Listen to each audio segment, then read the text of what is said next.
Baik, kita mulai kuliah yang kedua ya. Kemarin itu atau minggu lalu itu masing-masing kelas jadi 4-5 kali. Sekarang digabung. Jadi saya hanya menyiapkan 1 kali saja dan itu diharapkan seragam semua ya. Kalau kemarin mungkin penyampaian saya berbeda untuk satu kelas dengan kelas yang lain. Juga ada tugas, itu beragam juga ya. Jadi karena tugas itu hanya sebetulnya bermaksud supaya kalian beraktivitas selama masa 1 minggu tidak ada kegiatan, kalian belajar secara mandiri. Ya, pada kuliah yang pertama kita sudah belajar tentang ya biasanya pendahuluan. Dan saya kira 3 hal, mudah-mudahan semua masih ingat 3 hal yang kita pelajari di sana. Yang pertama adalah pengertian. Yang kedua peranan, inventarisasi hutan. Kemudian yang ketiga adalah ruang lingkup ya. Jadi tolong kembali dipelajari itu. Ruang lingkup itu berarti apa saja yang dipelajari di sana. Kemudian bagian terakhir sekali saya sajikan hubungan antara inventarisasi hutan dengan beberapa ilmu. Cabang ilmu kehutanan itu tak lain dan tak bukan hanya semata-mata untuk memperjelas bagaimana peranan atau posisi relatif ilmu inventarisasi hutan ini dalam rumpun ilmu kehutanan. Nah, sekarang kita melangkah ke bahan ajar kedua atau sub kedua, yaitu pengukuran ya. Inventarisasi itu pada dasarnya pengukuran. Tapi kemarin kita istilahkan bukan pengukuran tapi penaksiran. Ya. Penaksiran atau pengukuran sebagian dari komponen-komponen objek yang mau diukur untuk menjelaskan sifat dari objek itu. Nah, ini kita pakai istilah pengukuran karena kita akan mengukur ya beberapa elemen langsung ya. Jadi bukan ditaksir tapi diukur. Diukur dulu hasil pengukuran yang terbatas itu kita pakai untuk menaksir yang skop lebih besar. Nah, dimulai dari pengukuran pohon dan tegakan. Kalau kita bicara tentang pengukuran, hal yang pertama atau pertanyaan pertama yang harus dijawab adalah apa saja yang mau diukur. Dan yang kedua, bagaimana mengukur supaya pengorbanan tenaga, biaya, dan waktu itu seminimal mungkin atau kita katakan efisien, tetapi hasilnya tetap efektif ya dan sesuai dengan apa yang kita harapkan. Ya. Nah, pada bagian kedua ini ya kita akan melihat tahapan atau prosedur pengukuran potensi hutan ya, atau kekayaan hutan, mulai dari satuan terkecil yaitu berupa pohon atau batang dulu, baru pohon berdiri beserta komponen-komponen diameter dan tinggi. Satuan-satuan pengukuran yang juga merupakan kumpulan dari sejumlah tertentu pohon. Ya. Jadi kemarin kita katakan mengukur sebagian, ini kita berbicara tentang bagaimana mengukur yang sebagian itu. Dikatakan di sini mulai dari batang ya, batang, tahu, kemudian pohon, kemudian kita katakan kumpulan dari pohon. Itulah objek yang mau diukur. Tentu kumpulan dari pohon ini bukan kumpulan pohon seluruh tegakan, tapi kita katakan kumpulan pohon dalam unit-unit pengamatan yang kita tetapkan sebagai pewakil. Ya, kita awali dengan pengukuran batang. Mungkin ada pertanyaan, apa itu batang? Apa bedanya batang dengan pohon? Ya. Sebetulnya 2 hal yang sama. Ya. Pemaknaan kita dalam praktek, batang itu kalau sudah rebah, ya, dalam konteks pengukuran ya. Kemudian pohon itu masih berdiri ya. Jadi pohon itu sebenarnya sama dengan batang ya. Kadang-kadang kalau kita berapa batang pohon ya. Jadi pohonnya berdiri tapi berapa batang satuannya ya. Tapi dalam konteks ini, dalam konteks pengukuran kita bedakan batang itu artinya sudah rebah, bisa diukur secara langsung, sedangkan pohon itu masih berdiri. Kalau masih berdiri otomatis bahwa tidak semua komponennya bisa diukur secara langsung. Ya. Kembali lagi bahwa kita melakukan pengukuran tidak semuanya langsung. Ya. Makanya ada kata penaksiran. Ya, mungkin ada pertanyaan nanti, apa perbedaan antara pengukuran dan penaksiran? Silakan dipikir-pikir ya. Mungkin itu menjadi tugas nanti ya. Jelaskan secara ringkat dan jelas apa beda antara pengukuran dan penaksiran. Nah, pengukuran batang kita awali ya. Batang sekali lagi, itu kalau sudah rebah, pada dasarnya diarahkan pada pengukuran diameter dan panjang batang. Ya. Jadi 2, ya. Diameter dan panjang batang. Ya. Sedangkan besaran volume itu tidak pernah diukur secara langsung, ya, tapi dihitung, ya. Jadi besaran volume bukan hasil langsung dari suatu pengukuran, tetapi merupakan hasil perhitungan. Untuk tujuan pengukuran tersebut dikenal beberapa alat ukur. Jadi kita berbicara tentang alat ukur, ya. Saya kira ini tidak sulit, ya. Bahkan alat ukur ini sebagian besar saudara-saudara sudah mengenalnya, ya. Bahkan sudah pernah memakainya, ya. Ya, mulai dari alat ukur panjang, ya, panjang. Jadi kalau ada batang rebah, ya, ada panjangannya, kita ukur panjangannya. Dan saya kira semua tahu, ya, kalau kita ukur panjang ya meteran. Meteran, ya. Ada meteran mulai dari panjang 1 meter, ya, ada beberapa meter. Bahkan ada sekarang meteran bisa diulur, bisa digulung kalau tidak dipakai. Itu sampai 50 meter, ya. Itu yang dipakai mengukur panjang. Tapi ada juga tongkat ukur, ya. Sebetulnya tongkat ukur itu kayu, ya. Kita sebut galah biasanya, diberi skala, ya, supaya kita memudahkan, ya. Yang diberi skala atau notasi ukuran, ya, mulai dari skala sentimeter, skala meter, ya. Kalau saudara-saudara kita di Eropa sana, mereka tidak menggunakan meter tapi menggunakan feet, inci, ya. Satuan terkecil dari feet itu adalah inci. Alat ukur diameter, dari diameteran juga sama, ya. Pita ukur atau pita bend, pita V namanya atau pita diameter, kemudian ada garpu ukur dan kaliper. Ini diperlihatkan satu persatu, ya. Alat ukur diameter, ya. Yang sebelah kiri itu namanya, ya, sebelah kiri itu namanya kaliper, ya. Kemudian ada garpu ukur. Kaliper itu yang itu bagian sebelah kanan itu bisa digeser-geser itu, ya, sesuai dengan ukuran. Jadi pohon atau batang kita jepit, ya, pohon atau batang kita jepit. Jadi kalau ada batang begini, ya, ini dijepit. Ini paten, ya. Kemudian ini bisa goyang-goyang ini, maju mundur ini, ya. Yang sebelah sini, ini maju mundur, ya. Jadi pohonnya dijepit, ini ke mundur atau maju, pas baru kita baca skalanya, ya. Itu namanya kaliper, ya. Kemudian ada garpu ukur, ya. Garpu ukur seperti garpu. Karena bentuknya seperti garpu maka dikatakan garpu, ya. Kalau garpu ukur itu yang ditunjukkan, yang dibaca di situ langsung diameter. Ya, kaliper juga, ya. Jadi kita membaca diameter. Tadi saya sebut ada meteran, ya, meteran biasa. Itu meteran yang diukur itu karena dilingkar, ya. Yang diukur itu adalah lingkarannya, kelilingnya, ya. Keliling, ya. Diameter, kemudian keliling. Jadi sekali lagi meteran biasa itu namanya yang diukur itu adalah keliling. Meteran, ya. Meteran. Kalau meteran ini aslinya adalah keliling atau kah, ya. Ya, mudah-mudahan kalau kalian belum lupa, ya, bahwa ada hubungan antara K dengan D, ya.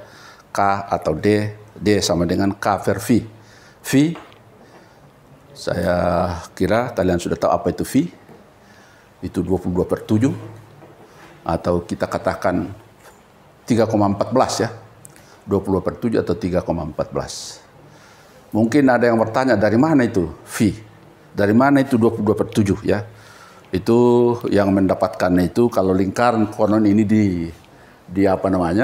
dibelah-belah sampai sekecil mungkin, ada garis tengahnya, ya, ada dibelah-belah sampai sekecil mungkin, ya. Ini mengarah ke sana. Ini belahannya, ini serpihannya ini kalau dikasih begini, ya. Kemudian sebelahnya itu disusun berbalik, berikutnya lagi disusun berbalik, ya. Maka ini akan membentuk segi 4 persegi panjang maksud saya. Jadi ini R, sedangkan ini hasilnya adalah VR. VR, ya. Jadi 22/7 kali R. Diukur, ya. Setelah diukur ternyata ini R, jelas R, ya, jari-jari. Kemudian ini yang sambung menyambung ininya ini, ya, itu adalah VR. Makanya biasa kalau luas daripada sesuatu lingkaran itu namanya VR kuadrat. Kenapa VR kuadrat? Karena panjang kali lebar. Nah, VDR kuadrat atau kita katakan V/4D, ya, ini. Jadi luas ini lingkaran, setelah dibelah ini, di slice, dibuat ke dalam series bilansial, kita akan dapatkan 4 persegi panjang dan luasannya itu adalah VR kuadrat. Ya, kita tidak mengukur luas langsung. Luas juga ada hasil hitung, ya. Luas bidang dasar yang lingkarannya ini ada lingkaran, maka luasnya itu kita sebut bidangan dasar ya. Itu tidak pernah diukur secara langsung, tetapi yang diukur adalah tetap diameter ataupun keliling ya. Alat ukurnya kembali lagi, alat ukur diameter itu ada 3, kaliper, garpu ukur, kemudian ada meteran biasa. Oh ya, ada tadi V-bend, pita V ya. Ya, kalau pita V atau V-bend, sama, bend ini adalah pita ya. Bend, ini pita V ya, mungkin bisa dipahami. V itu berasal dari V ini. Ya, V ini. Jadi pita V itu V ini ada berasal dari situ. Artinya apa ini? Ya, mungkin yaitu pita V. Ya, kalau meteran biasa itu kita ukur, akan kita dapatkan di keliling.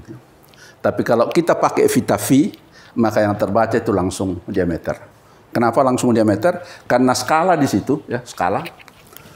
Kalau meteran biasa 1, 2 sampai ini 1 cm, 2 cm, 3 cm, nanti angka 3,14 di sini baru tulis angka 1. Ya.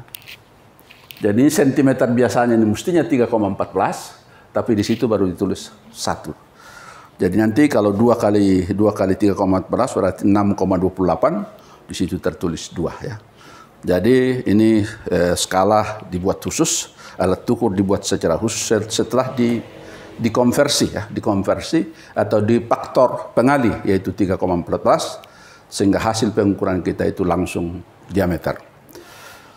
Ya, mungkin ada persoalan kalau kita berbicara tentang kemudahan membawa ke lapangan ya.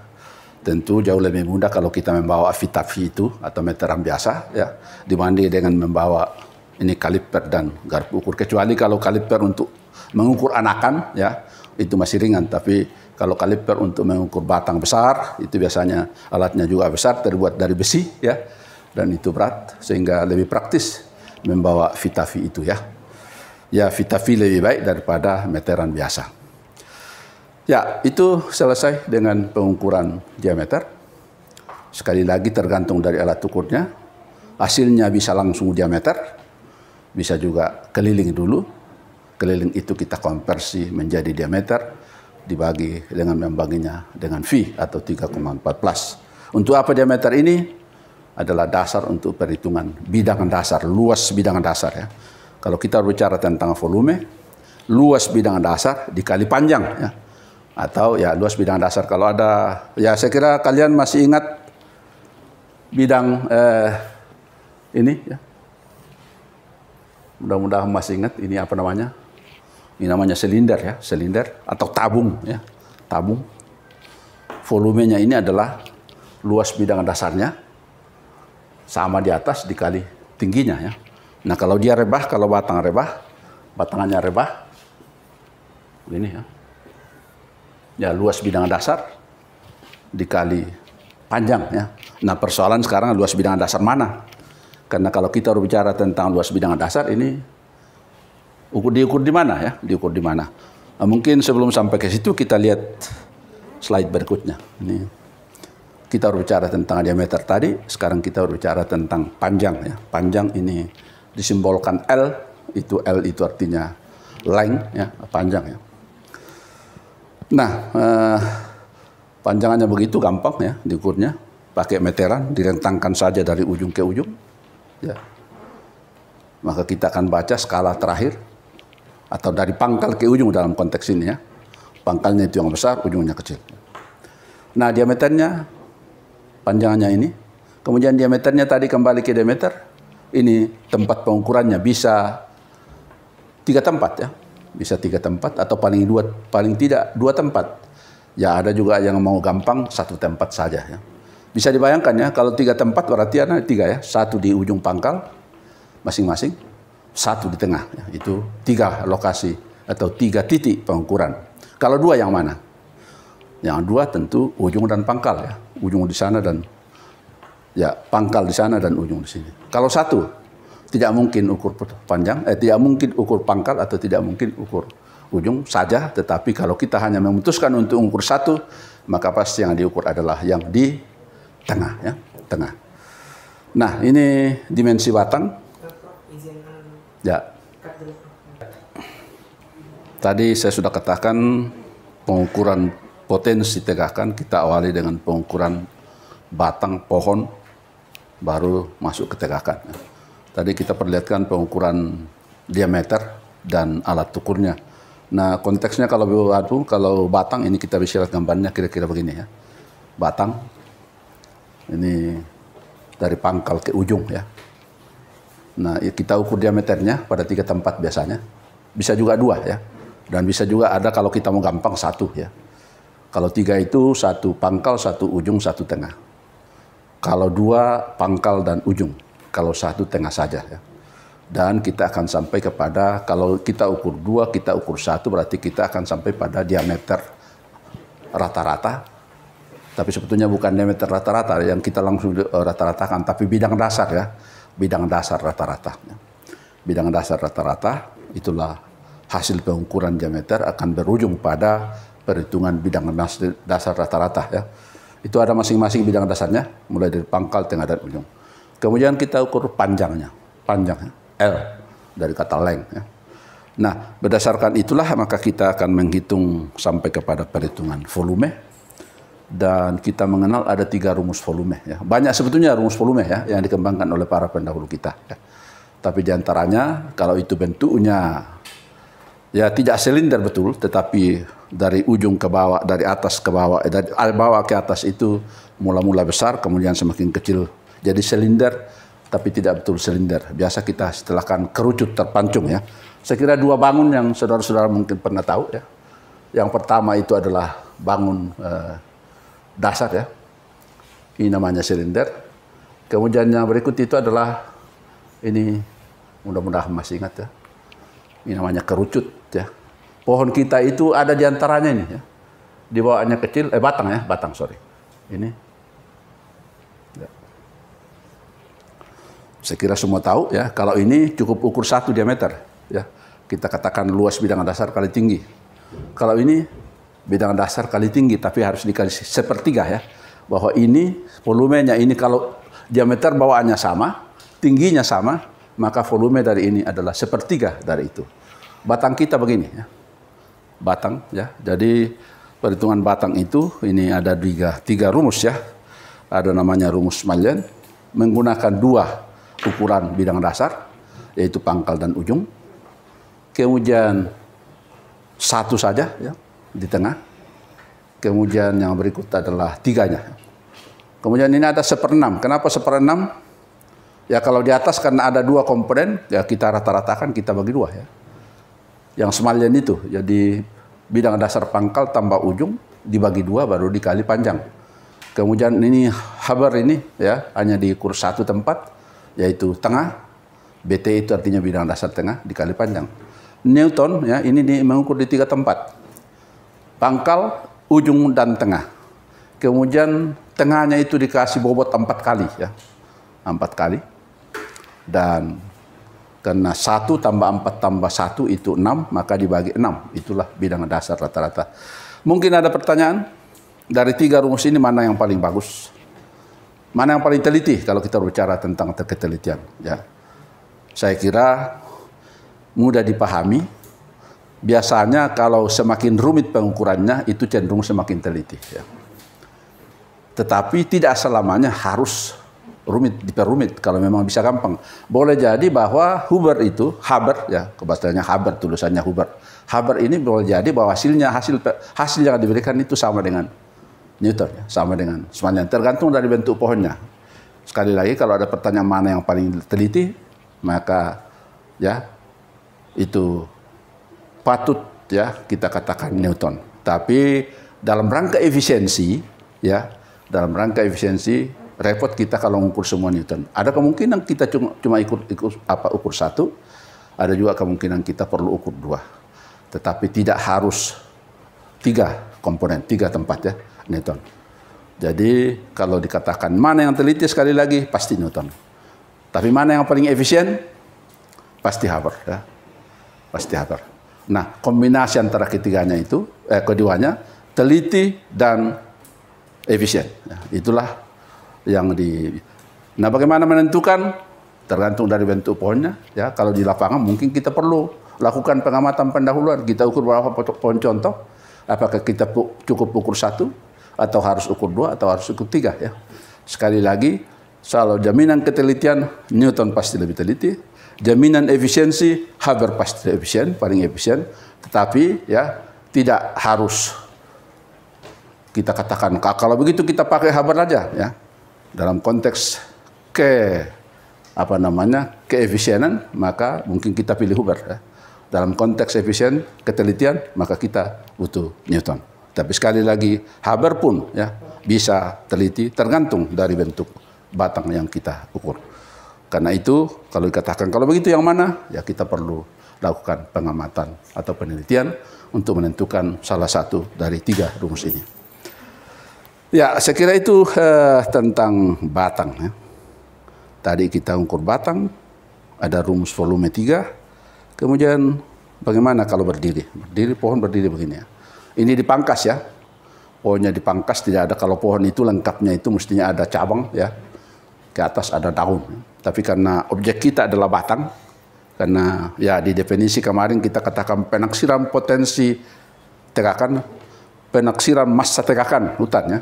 Jadi itu orientasinya ke volume kayunya. Kalau volume kayunya biasanya kita hanya membatasi diri pada pembahasan tentang volume bebas cabang, karena volume bebas cabang itu adalah peruntukannya untuk kayu-kayu yang kita istilahkan kayu untuk pertukangan ya, yang banyak kita butuhkan. Nah, di sana ada diameter, kita bisa ukur. Kemudian kalau tadi kita gunakan panjang, maka yang berdiri ini kita gunakan tinggi ya.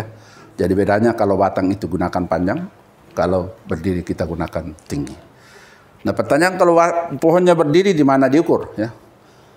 Bisa B, diameter bawah ya. Kemudian juga bisa kita diukur di atas. Tapi kalau bisa dibayangkannya, kalau kita ukur di atas artinya apa? Kita harus manjat. Setiap pohon harus dipanjat.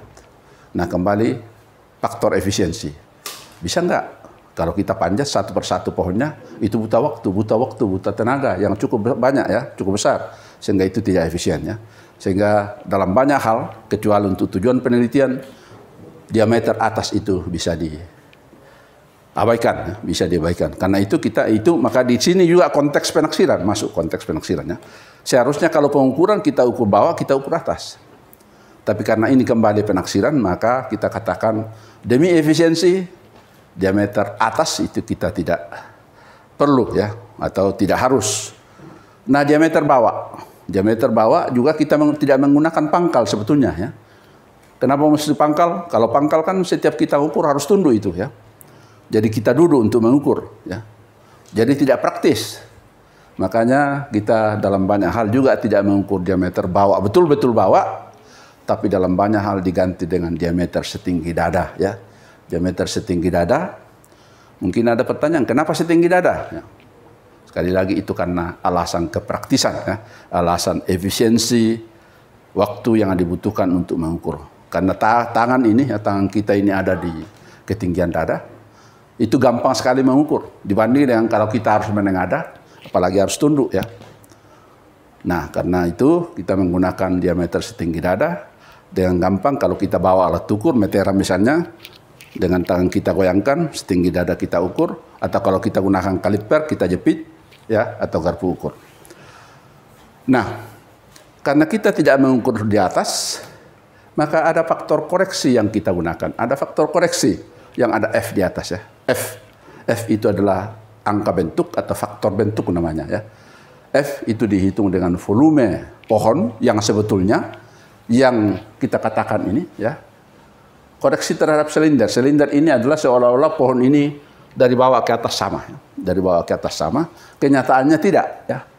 Jadi yang real ini, aktualnya ini dibagi dengan volume silinder, di mana silinder itu berdiameter sama dengan diameter bawah dari pohon. Itulah angka bentuk ya. Angka bentuk itu ada rumusnya ya. Volume pohon itu ini kita pakai ini rumus apa lagi tadi, rumus Smalian ya, atas bawah dibagi 2 ya, bidang dasar kali V per 4 dikali T ya. Kemudian volume silinder itu kita menggunakan bawaannya saja, atau F itu adalah rumusnya itu di sana ya. Jadi F sama dengan DA per ditambah DB kuadrat atas tambah bawah dibagi D2 ya, 2 DB. Sebetulnya 2 kali DB ya. Nah, ya mungkin ada yang bertanya, kalau begitu harus panjat, tetap ada DA di sana ya. Apakah memang harus dipanjat? Jawabannya ya. Jawabannya ya. Kalau kita mau menghitung secara benar pohon-pohon dalam suatu tegakan, maka sejumlah pohon contoh harus diukur diameter atasnya ya. Kalau kita mau katakan mengukur secara teliti ya. Kemudian kita ukur F-nya, hasil perhitungan F itu kita gunakan untuk semua pohon. Kembali lagi bahwa ini bersifat, disitulah masuk penaksirannya ya. Karena hampir ya bisa dipastikan bahwa setiap pohon punya F, nilai F yang berbeda dengan pohon yang lainnya ya. Tadi sudah kita katakan kalau kita mengukur pohon berdiri maka diameter paling tidak atau seharusnya malah ya harus diukur di 2 tempat, yaitu diameter bawah dan diameter atas. Saya mau katakan bahwa diameter atas itu hampir tidak pernah dilakukan pengukurannya. Diameter bawah juga kita pakai pendekatan bukan bawah sama sekali artinya pangkal, tetapi kita menggunakan setinggi dada itu karena alasan praktis ya. Lebih mudah kita mengukur setinggi dada, ketinggian setinggi dada karena tangan kita ini ada pada ketinggian setinggi dada ya. Nah, karena kita tidak mengukur diameter atas, atau kalau kita mengukur diameter atas, saya balik, maka kita menggunakan rumus Smalian untuk perhitungan volume ini ya, yaitu rata-rata diameter atas bawah bidang dasar ya, kemudian dikali tinggi. Tapi karena tidak diukur itu, maka kita menggunakan angka atau faktor koreksi namanya, atau biasa kita kenal faktor bentuk atau angka bentuk. Ini ada rumusnya di sana, saya sudah sampaikan tadi ya. Ada F, itu adalah diukur dari rata-rata kuadrat ya, diameter atas dan diameter bawah dibagi dengan 2 ya, 2 diameter bawah, pangkat 2 ya. Nah, sekali lagi ini mungkin ada pertanyaan, kenapa berarti kita harus mengukur atas? Ya, kita ukur di atas untuk pohon-pohon contoh ya. Tidak semua pohon kita ukur diameter demi efisiensi. Kita pilih beberapa pohon contoh, kemudian kita hitung F-nya. F itulah yang kita gunakan sebagai pewakil untuk menghitung volume semua pohon dalam suatu tegakan tertentu ya. Nah, ini pun kita sulit ya untuk dalam banyak hal tidak dilakukan secara penuh ya. Tidak semua tegakan kalau kita mau taksir kita katakan kalau itu ukur angka bentuknya melalui pohon-pohon contoh. Walaupun pohon-pohon contoh, sekali lagi demi efisiensi, karena faktor pengukuran atau penaksiran potensi selalu menekankan efisiensi, maka kita melakukan pendekatan-pendekatan tertentu untuk demi efisiensi itu.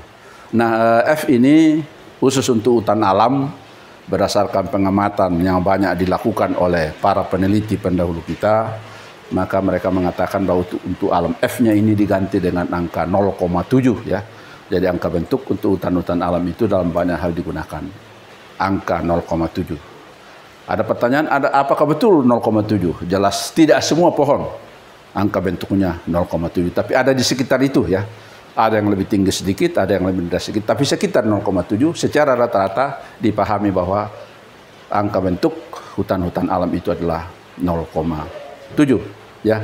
Nah, kalau hutan tanaman misalkan, kalau hutan tanaman yang dilakukan penjarangan secara intensif, pemangkasan secara intensif, maka itu ada kemungkinan angka bentuknya lebih besar dari 0,7. Oke, kembali ke pengukuran tadi ya. Jadi ini kita mengukur diameter bawah atau diameter setinggi dada. Baru kita hitung bidang dasarnya, kemudian kita kali faktor bentuk, kemudian dikali tinggi, itulah volume hasil akhir dari pengukuran batang. Nah, mungkin ada yang bertanya, mana apa alat ukurnya ini? Ya sama dengan alat ukur batang tadi ya. Alat ukur diameter batang kita menggunakan ada 3 tadi sebut, ada 4 ya alat ukur diameter itu batang, yaitu meteran biasa, tapi yang dihitung ada yang didapatkan adalah keliling. Kemudian V-band yang sudah dikoreksi dengan V, sehingga kita langsung membaca angka diameter. Kemudian ada kaliper dan ada garpu ukur ya. Itu ada 4, mana-mana saja ya. Dan ya Berikut adalah tinggi ya. Tinggi tadi kita katakan meteran biasa, kita tinggal rentangkan ya dari ujung ke pangkal. Ya jelas ini tidak bisa ya. Kenapa tidak bisa? Karena harus dipanjat kalau kita merentangkan dari bawah ke atas. Nah untuk itu kita kembali menggunakan alat ukur. Dalam konteks alat ukur ini juga ya ada makna penaksiran sebetulnya ya. Karena kita tidak mengukur secara langsung. Kalau kita mengukur secara langsung maka harus ada yang manjat ya. Kemudian ulurkan meteran dari atas. Kemudian yang tidak sampai ke atas itu harus pakai galah ya. Kemudian ditambahkan. Bisa dibayangkan itu ya. Tidak usah mengukur satu hutan ya. Secuil saja dari hutan itu kita butuh waktu yang cukup besar. Nah selalu kalau kita katakan waktu, ya tenaga dan biaya. Ujung-ujungnya sebetulnya adalah biaya sangat mahal. Sehingga itu kita tidak lakukan. Dan kita menggunakan alat ukur tinggi ya. Alat ukur tinggi ya. Ya berikutnya ini adalah alat ukur tinggi. Ini gambarnya ya.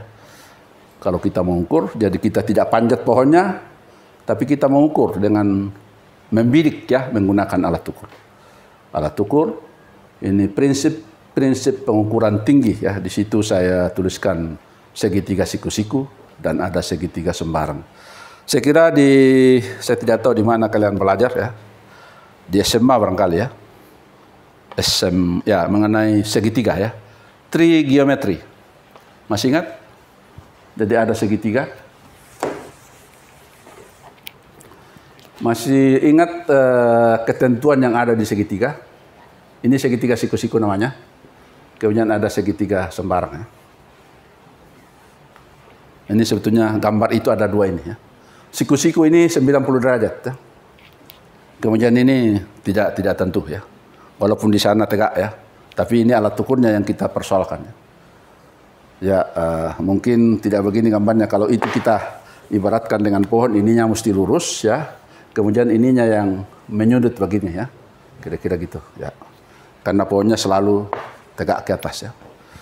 Nah, berlaku prinsip trigonometri ya. Di sana dikatakan, kalau saya masih ingat-ingat ya, dan mudah-mudahan kalian lebih ingat. Kalau dua unsur dari segitiga tiga itu diketahui, maka unsur ketiga bisa dihitung ya. Dua unsur ya. Nah segitiga siku-siku jelas yang diketahui bisa dua ya. Yaitu apa? Sudutnya siku-siku, artinya 90 derajat. Kemudian apa lagi yang bisa diketahui? Ininya bisa diukur. Ini adalah tempat kita berdiri pengukur atau tempat mata kita. Dan ini adalah tempat berdiri pohon. Jadi dua ya. Dua unsur, satu sudut dan ini. Kemudian unsur ketiga yang mau dicari sebetulnya ini. Tinggi. Ya. Unsur ketiga yang mau dicari. Nah, karena ini diketahui dua, maka tinggi bisa dihitung. Berlaku yang kita katakan tangens alfa ya. Tangens alfa itu kalau ini kita katakan A, B, C, ini sama dengan apa? Tangens alfa itu sama dengan BA ya, atau AB dibagi dengan AC ya. Nah, tangens ini yang alfa ya. Bukan sana ya. Nah, 90 derajat ini bisa diukur. Kemudian tangensnya ini alfanya ya. Alfanya adalah ini kalau kita membidik bisa naik turun ya. Jadi jadi alat itu dimainkan dengan besar kecilnya sudut. Jadi alat ukur ini adalah prinsipnya adalah ini paten ya. Sedangkan alat ukurnya nanti akan mencoba menerjemahkan ini naik turunnya sudut yang dibuat pada saat pengukuran. Itu yang di sana. Yang apa? Yang segitiga siku-siku. Segitiga sembarang menggunakan perbandingan. Jadi ini tidak jelas sudutnya ya, tidak jelas sudutnya berapa. Tetapi menggunakan perbandingan. Ini ya. Alat ukurnya kita gunakan di sini ya.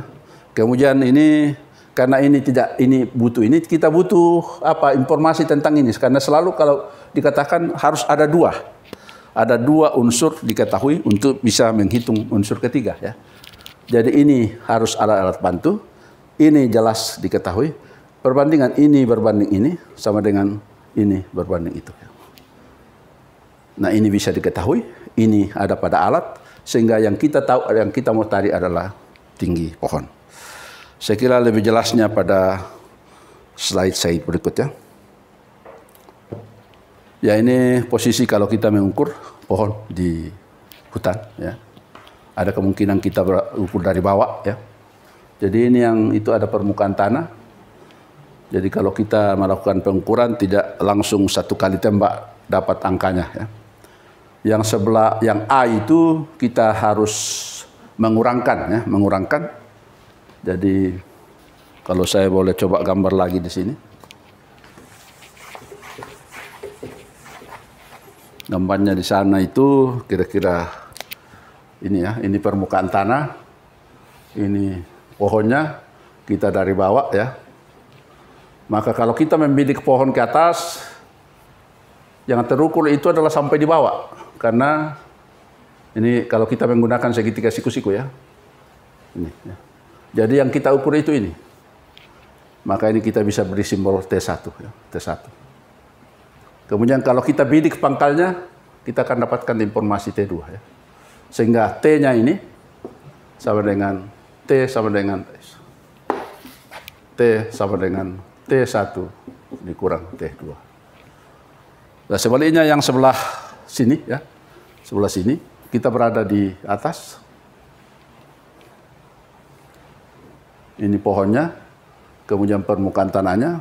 Kalau kita bidik ini ke sana, maka yang terbaca itu bukan seluruh pohon, tapi hanya sebagian, yaitu rata dari sini. Ya. Yang terbaca itu adalah ini T1. Kemudian kalau kita bidik ke bawah, yang terbaca adalah T2. Ya. Maka T-nya di sini adalah T1 tambah T2. Itu gambarnya. Saya kira nanti digambar di cetakan ini kalian bisa lihat lebih jelas lagi ya. Ya kembali tadi ya, kalau masalah posisi kita dari mengukur itu ada 3 kemungkinan ya. Ini 1, 2 tadi ya. Jadi kita mengukur yang pertama itu melakukan pengurangan. Karena yang ukuran pertama itu kita ukur sampai di dalam tanah. Jadi pertama bidik ke ujung, kemudian bidik ke pangkal, hasilnya diperkurangkan. Yang sebelah B itu ya, itu ditambahkan ya. Karena kalau kita membidik ke atas hanya sepotong di atas yang terukur, bidik ke bawah, maka itu. Alternatif ketiga ini. Ketiga, kalau tempat berdiri kita sama dengan atau rata dengan tempat berdiri pohon. Ya. Tinggal kita menambahkan tinggi mata. Ya. Tapi jangan lupa kadang-kadang karena kita terlalu kiasikan, tinggi mata dilupakan. Ya. Bahwa kita berdiri sama tinggi dengan pohon, bukan bertinggi sama tinggi, tapi tempat berdiri sama tinggi pohon itu sama dengan tempat berdiri kita, ketinggiannya sama. Ya. Maka sering kita lupa bahwa mestinya ditambahkan. Tinggi mata saya kira dengan mudah kita tahu, setiap orang bisa tahu ya. Kalau setiap ke lapangan ukur memang tinggi matanya. Ya. Saya kira ini paling gampang ya. Paling gampang kita hanya mengukur 1 kali. Kalau tadi itu 2 kali ya. Baik pada kita berada di posisi lebih atas maupun posisi di bawah dari tempat berdiri pohon. Kalau ini cukup 1 kali. Yang jelas bahwa yang penting adalah bahwa kita tahu ketinggian mata kita. Mungkin ada yang lebih gampang lagi ya. Tapi itu susah ya. Kita cari, kita berada di bawah, tetapi tinggi mata kita itu persis serata dengan tempat berdiri pohon. Ya. Jadi kita cari tempat, tapi itu ya harus mencari lagi. Untuk mencarinya itu butuh waktu juga itu ya. Cari kita berdiri pada posisi di mana mata kita nanti sejajar dengan pangkal pohon. Ya. Maka itu 1 kali, tidak perlu nambah-nambah lagi. Ya itulah 3 kemungkinan yang terjadi kalau kita melakukan pengukuran. Nah, apa yang kita pakai mengukur ya, itu posisi pengukuran prakteknya di lapangan begitu. Ini ya. Ada 3, ada 4 ya, jenis alat ukur tinggi ya. Tadi alat ukur diameter juga ya ada 4 juga ya, yang kita sebut contoh tadi. Meteran biasa, kita punya pita V, kemudian kaliper dan apa lagi? Garpu ukur ya. Nah, alat ukur tinggi ini 4 juga contoh diberikan, 4 jenis ya.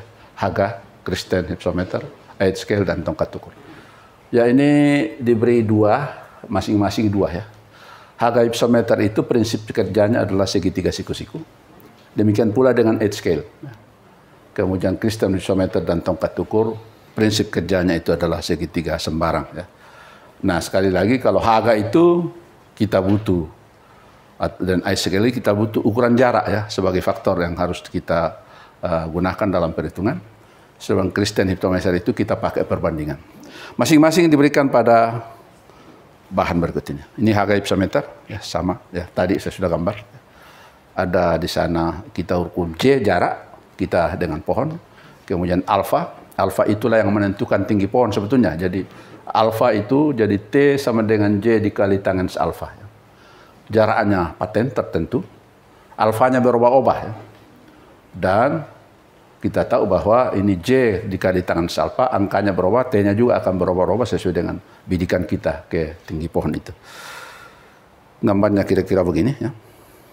Jadi kalau datar, jadi yang goyang itu adalah sudut ya, tapi sudutnya itu sudah dikonversi dari jarak ya. Jadi kita tidak lagi membaca alfa di sana, bukan lagi derajat yang muncul ya, bukan derajat yang muncul, bukan 30 derajat, 45 derajat dan lain sebagainya, tapi langsung tinggi. Karena apa? Karena alfa yang bermacam-macam itu tergantung dari bidikan naik turunnya. Itu dengan jarak tertentu ya, jarak harus tertentu. Tidak boleh berubah-ubah ya. Jadi jarak tertentu, alfanya yang berubah-ubah, dan alfa itulah dengan J dikonversi menjadi T, sudah dalam tinggi, bukan lagi jarak. Nah pada alat ukur aga, mungkin nanti bisa perlihatkan apakah dari saya atau dari asistennya, itu jarak itu ada beberapa variasi. Mulai dari 15 kalau saya tidak salah, 20, 30. Jadi kalau pada saat kita mau mengukur, kita tentukan lagi bahwa kita tentukan dulu kita berdiri pada jarak berapa meter dari pohon. Baru di stel ya, di stel jarak misalnya 15 meter, di stel di angka 15 kita membidik, kita akan dapatkan tinggi pohon. Kalau kita berdiri pada, kalau kita jarak 20, maka kita stel dulu 20 meter, baru kita lakukan pengukuran. Kita stel 20 tapi kita berdiri pada jarak 20 ya. Nah, terus mungkin ada pertanyaan, bagaimana menentukan apakah kita berdiri 15, 20, atau 25, atau jarak lainnya? Ya, mungkin ada pertanyaan begitu. Bagaimana kita menentukan? Biasanya, atau teorinya, bahwa angka tinggi yang paling mendekati kebenaran, ini saya katakan mendekati kebenaran, karena ini dalam konteks penaksiran ya. Sekali lagi bukan pengukuran langsung. Kalau pengukuran langsung, ya jelas, pas ya, pasti. Kalau muncul 15,2 maka itu 15,2 ya. Kalau muncul di angka itu misalnya 14,3 maka 14,3. Tapi karena ini penaksiran boleh jadi dipengaruhi oleh pengukurnya ya. Kalau pengukuran maka siapapun yang menggunakan alat ukur itu hasilnya pasti sama. Tapi karena ini penaksiran bisa saja berbeda sedikit ya. Ya tergantung dari ketelitian orang melakukan penaksiran itu. Nah, kembali ke pertanyaan tadi, pada jarak berapa kita berdiri? Ya teorinya ialah jarak angka tinggi yang paling mendekati kebenaran itu kalau kita berdiri pada jarak yang sama dengan tinggi pohon kurang lebih. Jadi tidak mungkin kita pas sama ya. Kalau kita perkirakan kita taksir oh ini tingginya 15 meter, maka sebaiknya kita berdiri pada jarak 15 meter. Artinya kita gunakan alat ukur itu dengan stand 15 meter. Kalau kita perkirakan ini 20, maka ya sebaiknya kita mengukur pada jarak 20 ya. Karena kalau kita jangan sampai kita mengukur pada jarak 10 padahal tingginya 20. Atau sebaliknya ya, tingginya cuma 10 kita mengukur dari jarak 20. Maka itu tingkat kesalahannya bisa lebih besar dibanding kalau kita mengukur pada jarak yang kurang lebih sama dengan tinggi pohon.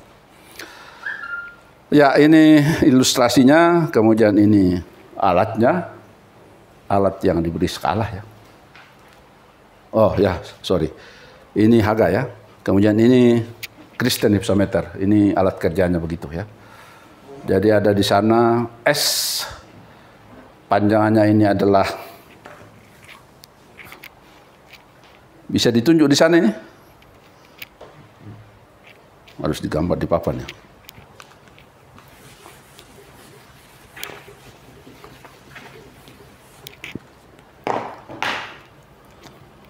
Ya, gini.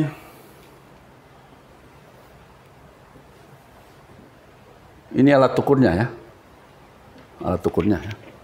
Kemudian ini selalu ada alat, ini alat bantu kita sebut galah ya. Galah ini 4 meter. Tentu bisa saja kalau ada yang mengatakan bisa nggak lain dari 4, bisa ya. Nah, ini adalah alatnya. Alatnya itu alat yang dasar itu standarnya ya dibuat pertama kali oleh yang punya inovasi dalam hal ini adalah yang Kristen namanya ya. Itu 30 cm. 30 cm ya. Nah, kalau kita membidik ini ke sana ya. Jadi ini berbanding yang di atas sama dengan ini berbanding itu. Jadi skala ya, ini skala berbanding 30 karena ini paten 30 ya. Maka ini skala 4 meter berbanding tinggi ya. Atau jadi skala ya, ini skala berbanding 30 itu sama dengan 4 berbanding T ya. Atau kalau ini diperkalikan ya, S dikali T sama dengan 120, maka S sama dengan 120 per T. Nah, T-nya ini yang kita modifikasi masuk di alat ukur. Mulai dari paling kecil 4 meter, kita akan peroleh skala. Skalanya itu yang kita tuliskan di alat. Sehingga pada saat kita membaca, yang kita baca itu adalah informasi tinggi ya. Jadi berdasarkan perbandingan ini, S-nya yang kita robah, S-nya yang kita ukur dengan bermacam-macam tinggi ya. Tingginya kita bisa masukkan, kita peroleh S. Tingginya misalnya 4 meter, kita peroleh S, berapa itu ya? 120 dibagi 4, pas ya di bawah. Tingginya 5 meter, kita peroleh S. Tuliskan di sini, mulai dari bawah skalanya. Tingginya 6 meter, kita hitung skalanya. Skala itu ini gambarnya di sana. Tinggi, skala, tinggi, skala. Ini dua sebetulnya ya. Dua kotak di sana. Tinggi 4 meter, maka itu dituliskan pada 30, artinya pada ujung. Jadi angka ujung ini tertulis 30. Kemudian 5 meter. Sorry. Oh, di atas ya. Ini tertulis angka 4. Ya. Paling atas tertulis angka 4. Kemudian ini 30 cm ke atas ya. Tapi ini 30 tidak diukur ya. Tidak ditulis. Yang tertulis adalah 4. Jadi angka misalnya angka 5 itu berapa ya? 6 ya. Kalau ini 5, 120 dibagi 5 berapa itu? 24 ya. Jadi angka 24 cm dari bawah, ini tertulis angka 6. Angka 5. Kemudian angka 20 cm dari bawah, itu tertulis angka 6. Tapi sekali lagi ini tidak dituliskan lagi. Hanya dipakai alat bantu untuk mengukur. Kita akan peroleh pada skala 4, 5, 6. Ini adalah dimensi terkait dengan tinggi. Lengkapnya ada di situ. Ini biasanya saya tugaskan kepada mahasiswa untuk membuat. Ya sekali lagi bahwa menurut temat saya prinsip ya. Kalau alat ukurnya sih tidak, saya kira semua bisa menggunakan. Tapi bagaimana bisa terjadi angka-angka itu ya. Saya kira ini teorinya harus dipahami oleh setiap calon pengguna alat itu. Jangan sampai gunakan alatnya, prinsip kerjanya tidak paham. Ya. Saya kira jauh lebih paham, jauh lebih baik kalau kita paham prinsip kerjanya daripada hanya sekadar menggunakan. Karena kalau yang menggunakan itu, ya saya mengatakan bahwa anak-anak SD pun kalau dikasih bisa menggunakan. Ya tukang beca pun kalau dikasih bisa menggunakan. Tapi kenapa bisa begitu kalau seorang praktisi kehutanan, apalagi sarjana, kenapa bisa begitu? Mestinya perhitungan ini paham ya. Dan saya kira tidak susah ya. Ini anunya ya, cara ini adalah Christian hypsometer. Ya, baik, ini kita sudah sampai di sini. Ini adalah prinsip kerja Christian hypsometer sekaligus hitung-hitungnya. Jadi sekali lagi, ini S itu adalah nilai skala yang kita tuliskan pada alat ukur yang panjangnya 30 cm. Pucuk di atas akan tertulis 30, semakin ke bawah semakin apa namanya? Jadi berbalik ini ya. Angka tinggi itu semakin ke bawah semakin besar, artinya pohonnya semakin tinggi, sedangkan skalanya jaraknya dari bawah ya, jaraknya dari bawah itu yang S ya. Jadi mulai dari yang di bawah paling bawah itu kalau kita mengukur tinggi 20 maka itu akan bidik 6 pada jarak 6. Nah ini persoalannya ini mungkin ada apa beda antara alat ukur Haga tadi ya. Haga itu kita tentukan di mana kita berdiri, kita ukur, kemudian kita melakukan pembidikan. Ya. Kalau ini tidak ada jarak ya, karena kita berpatokan pada perbandingan ya. Perbandingan interval yang di sana S dan P, kemudian G. G itu paten ya. S P-nya paten, panjang alatnya itu 30. Bisa saja kita robah-robah kalau kita mau ya. Kalau kita misalnya sedikit berubah, 32 barangkali 35 bisa P-nya itu. Tapi skalanya otomatis berubah. Galanya juga ya. Sekali lagi 30 itu adalah alat standar yang dibuat oleh penginisiasi dari alat ini. Kemudian G-nya itu dia pakai 4. Sehingga skala di sana yang kita buat itu adalah berpatokan pada angka 30 dan 4 meter tadi. Nah, cara makainya ini adalah alat itu kita ya ibaratnya ini pulpen. Bisa dilihat. Ini kita harus ini sedikit agak sulit menggunakannya. Karena kita harus membidik atas. Jadi mata kita ini melihat ke atas pucuk pohon atau di bawah cabang kalau itu kita mau bebas cabang. Kemudian di bawah ya, pangkal. Terakhir sekali baru kita lihat ujung gala. Di ujung gala baru kita lihat di ujung gala itu kita lihat di skala ya. Kita baca skala. Jadi kita lihat puncak dulu. Puncak dan ini satu kali ya. Jadi buat segitiga. Segitiga ini ya. Kemudian terakhir baru kita bidik puncak ini. Ujung gala. Baru kita tarik pandangan kita ke skala. Kita baca skala. Kita akan dapat nilai tinggi ya. Nah, kalau tadi yang penting kita berdiri harga tadi pada tempat jarak sesuai dengan yang kita mau setel, yang saya sudah katakan tadi, kalau bisa kurang lebih sama dengan tinggi pohon, kita berdiri, kemudian kita bidik apakah atas, apakah bawah, ya, kita akan dapatkan. Kalau ini kita harus maju mundur, ya, maju mundur karena kita buat segitiga ini, satu pandangan sekaligus kita lihat ini ke atas dan ke bawah. Jadi kalau itu belum, ini makronya kita maju mundur, ya, karena ini alat penentu. Maju mundur supaya ini satu buat segitiga, ini segitiga kecilnya ini, kemudian ini segitiga besarnya di sana. Ya. Supaya itu buat segitiga, dua segitiga yang sebangun. Ya. Tidak sama tapi sebangun, satu kecil, satu besar. Dan maka karena ini sebangun, maka perbandingan sisi-sisi yang satu posisi itu, sisi-sisi yang satu posisi, itu akan sama. Ya. Ya, dan ya makronya saya katakan tadi kita maju mundur, badan kita, kemudian mikronya ini yang kita mainkan ya. Sekali lagi harus membentuk segitiga ini, kemudian terakhir bidik ujung ini, tarik ke sini, baca skala, itulah tinggi pohon. Ya, jadi sedikit agak susah ya dalam penggunaannya. Makanya ini jarang digunakan, banyak orang menggunakan hagah ya. Karena praktis penggunaannya, ya praktis penggunaan ini lebih susah kita. Cuma itu bahwa ini kita tidak perlu ukur jarak ya. Kita berdiri, tergantung dari sampai seberapa jauh kita harus maju mundur sehingga terbuat segitiga sana itu ya. Baik ya, kita kembali ke prinsip kerja Christian hypsometer ini ya. Jadi saya sudah katakan tadi bahwa kita harus melalui pandangan mata kita membuat segitiga ini bayangan. Jadi ini tidak bisa dilihat kalau dua mata kita terbelalak ya.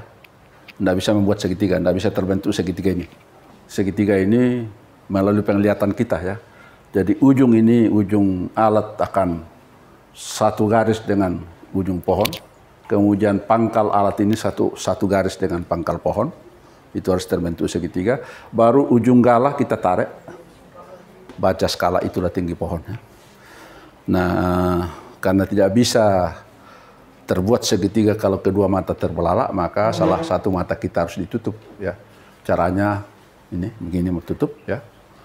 Tutup, atau kalau tidak bisa berkedip sebelah, maka harus tutup pakai tangan, atau ya yang pakai kacamata mungkin bisa ya, selipkan kertas atau apa supaya tidak kedua matanya itu terbuka untuk melihat. Sekali lagi ya, kalau dua mata terbelalak itu tidak bisa membuat segitiga ini tadi ya, segitiga dalam gambar ini. Ya, nah makanya saya biasa katakan harus latihan main mata ya, kasih kedip mata sebelah ya. Kalau kedip dua-dua gampang ya, tapi kalau kedip sebelah kadang-kadang sudah itu. Tapi kalau latihan saya kira apa sih yang tidak bisa ya, kita latih kedipkan mata sebelah ganti-ganti supaya itu bisa difungsikan pada saat menggunakan alat Christian hypsometer ini ya, alat ukur tinggi. Ya, hypsometer itu adalah alat ukur tinggi. Ya. Yang ketiga ini height scale ya. Ini perbandingan ini kita menggunakan prinsip kerja segitiga siku-siku ya. Sekali lagi, selamanya kalau segitiga siku-siku ada jarak, ada jarak. Dan ini ada alatnya ya, yang ini kalau gambarnya lagi, ini berbeda sedikit ya.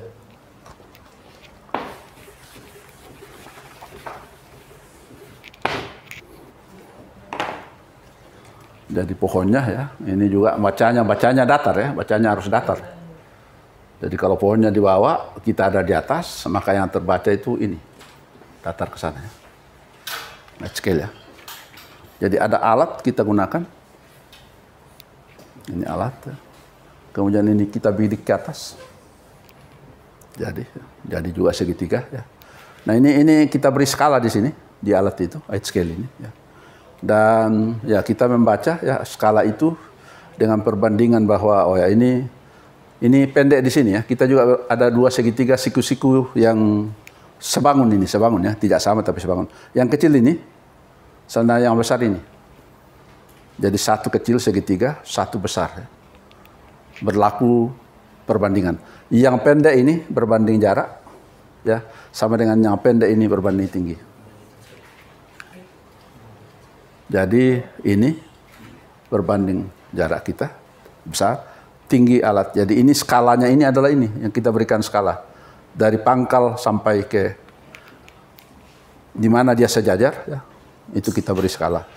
Nah itu perbandingannya di sana, S sama dengan T dikali L per J ya. S itu skala yang kita berikan, T itu adalah tinggi pohon, L itu adalah panjang lengan ya. Ini jarak mata kita sebetulnya di situ, L itu dari kata lengan, jarak mata kita dengan alat. Jarak mata kita dengan alat itu bisa dipatenkan ya. Kemudian jaraknya kita tergantung kembali tadi ya, bahwa kalau bisa jaraknya itu kurang lebih sama dengan tinggi pohon. Kemudian ya kita membuat S-nya itu sesuai dengan tinggi yang kita, jadi kita ganti-ganti T. Kalau L-nya paten, J-nya paten, artinya kita buat konstan, kita tentukan. Ya, beberapa alternatif. L-nya saya kira satu saja, satu. Karena jarak kita dengan ini bagaimana ini supaya enak kita pakai. Jadi L-nya satu angka, J-nya beberapa alternatif, T-nya itu kita bisa modifikasi dari paling pendek 4 sampai berapa puluh, dan S-nya kita bisa hitung, dan S itulah yang kita tulis pada alat scale itu. Ya ini kira-kira cara kerjanya begitu ya. Jadi ini segitiga siku-siku ya. Jadi kalau ini saya katakan tadi kita ukur ke atas, otomatis juga kita harus ukur ke bawah dan ditambahkan. Ya, ini ada perhitungan-perhitungan bisa dilihat. Oh ya, yang berikut ini tongkat ukur ya. Sorry, tongkat ukur. Tongkat ukur itu ini paling sederhana, paling praktis, tapi saya kira selalu ada hubungan. Kalau paling praktis ada kemungkinan paling tidak teliti ya. Kecuali bagi orang berpengalaman bisa saja yang tidak teliti menjadi teliti kalau sudah berpengalaman ya. Putus. Iya, lagi kuliah dulu. Sebentar saya telepon balik. Halo, lagi kuliah. Ya. Ya. Oke. Ini tongkat ukur, alat yang paling sederhana ya. Dan bisa dibuat oleh siapa saja ya. Tongkat ukur itu pakai perbandingan ya. Jadi yang angka merah di bawah, angka merah yang segitiga kecil di sini selalu kita ini dua segitiga yang sebangun ya. Satu kecil yang di sudut dan satu besar itu mulai dari sudut ke sana ya. Jadi yang berwarna merah dibanding keseluruhan, kemudian A di bawah dibanding tinggi pohon ya. Jadi C per X. Jadi kita tandai seperberapa dari tongkat ukur yang kita pakai ya. Misalnya 1/5 ya. Maka ya kalau 1/5 ya ini A di sana itu harus diukur. Ada tenaga bantu di sana yang harus ukur ya. Kemudian ya kalau di sana itu 5 meter maka tinggi pohon pasti 5 kali. Kalau ini 1/5 per X-nya itu 1/5 dari tongkat ukur dan A itu adalah 5 meter, maka itu artinya pohon itu tingginya 25 ya. Kalau yang 1/X-nya itu misalnya 4 meter ya. Kemudian A-nya di sana itu setelah diukur ya. Maka tingginya berapa itu? 1/4 dikali A-nya misalnya 5, menjadi 20 ya. Nah, berlaku tadi ini ya, segitiga ini ya. Kita harus membuat segitiga di sana. Kemudian ini ya. Jadi sama dengan perlakuan waktu kita mengukur, cara mengukurnya ya, cara penggunaannya. Ini pohonnya, kemudian ini alat ukurnya, ya. Alat ukur ini buat segitiga, ini segitiga kecil, ini segitiga besar, harus satu garis ke sana, ujung-ujung, pangkal-pangkal.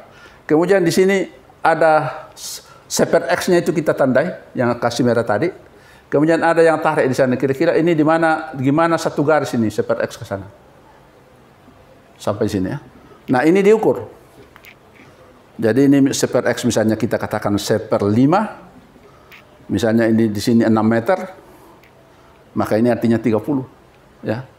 Kalau ini seperempat, di sana misalnya kita katakan 7 meter. Atau 5 ya. Atau tinggi barangkali kalau 7 ya. 7, 5, maka ini artinya 20 ya. Jadi sekali lagi ini butuh orang, butuh asisten yang harus. Jadi kalau ini sudah bikin segitiga, terakhir kita bidik ini ke sana, tandai di sana, diukur. Ya. Itulah ukuran A di sana yang kurang lebih sebanding dengan seper X di sini. Ya, itu 4 alat ukur yang kita gunakan dalam alat ukur tinggi, ya, dan yang kita kenal dengan hypsometer ya. Jadi di depan, di belakang ini ada perhitungan-perhitungan, nanti saya kira di copy saja, masing-masing membuat sendiri. Ini adalah pemberian skala pada H scale ya. Prinsipnya tadi sudah diajarkan kira-kira itu ya, dan notasinya ya. Dengan berbagai macam apa namanya nih, skala untuk J ada jarak dan ya ada jarak berbeda-beda ya. Ada jarak 30, ada 35, ada 25 dan ada 40 ya. Kita bisa variasikan untuk itu. Ya ini pemberian skala di apa namanya ini? Apa tadi namanya ini? Christian hypsometer ya. Itu alatnya kira-kira begitu dengan skala-skalanya itu bisa dibuat demikian, dan ini alatnya ya, alatnya Christian hypsometer begini ya. Begitu bentuknya. Jadi panjangannya sudah tertentu 30 cm. Kenapa ditentu? Supaya bisa kita membuat skala. Ya saya kira demikian, ini bisa ini tabel ini nanti saya kira dipandu lah ya asisten untuk mereka bisa lebih cermati lagi.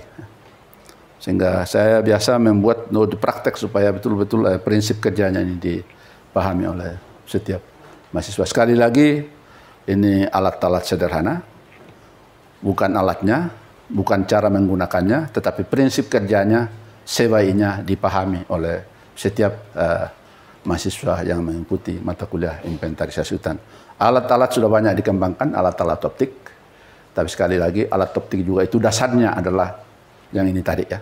Kalau kita berbicara tentang pengukuran tinggi, maka prinsip dasarnya itu adalah trigonometri, perbandingan sisi, perbandingan sudut di segitiga ya, segitiga. Sehingga ya mungkin dulu waktu belajar di SMA, belajar trigonometri, kadang-kadang kita untuk apa ini kita pelajari ya. Ternyata ini ada gunanya ya di kita, khususnya dalam pembuatan alat ukur. Jadi alat ukurnya sekali lagi sudah banyak alat ukur modern, tapi saya atau kita semua berharap bahwa tidak langsung tahu alatnya, menggunakan alatnya, karena kalau menggunakan alatnya yang penting itu secara teknis psikomotorik ya. Saya kira siapa saja belajar dalam waktu yang singkat untuk menggunakan. Tetapi kenapa bisa begitu? Ya, seorang sarjana harus memahami hal itu. Saya kira demikian dan kita akhiri kuliah kedua pada saat ini. Terima kasih banyak.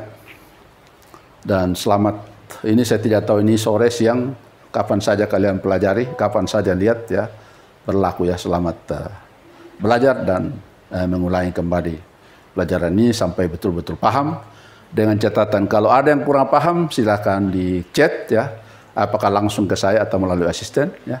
Kalau mau ajak juga diskusi ya, itu saya siap ya selalu. Oke, selamat belajar kembali. Terima kasih banyak.